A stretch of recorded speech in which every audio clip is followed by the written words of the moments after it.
Was El Mencho, the notorious drug lord killed in a U.S.-backed Mexico operation today? Let's get into it. So Nemesio Ruben Aceguera Cervantes, also known as El Mencho, was the leader of the Jalisco New Generation Cartel, or the CJNG. He was born into a poor family in Mexico in '66 and moved to California as a young man. In the U.S., he was arrested multiple times for selling drugs, possessing weapons, all that stuff.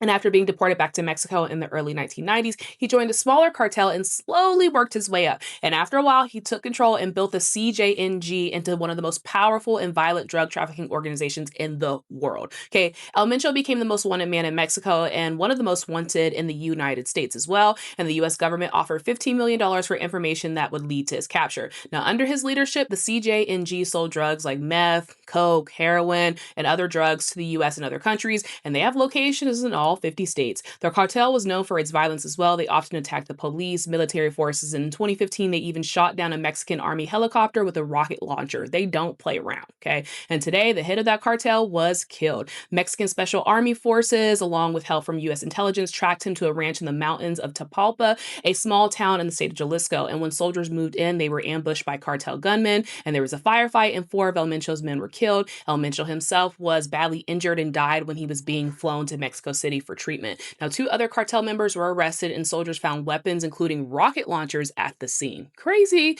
Now, in retaliation to the killing, cartel members are blowing up stuff, literally. Cartel members set up roadblocks and lit dozens of vehicles, buses, and gas stations on fire. The governor of Jalisco told people to stay inside and canceled all public events. The U.S. government warned its citizens in the region to shelter in place immediately, and flights to Mexico might be canceled because, according to the U.S. Embassy and consulates in Mexico, flights to locations like Puerto Vallarta, Chapala, and Guadalajara and others are expected to be canceled while this unfolds. And at the Guadalajara International Airport, there have been reports of explosions and armed cartel gunmen in the airport, y'all. This is a developing story, and I'll do my best to keep y'all updated.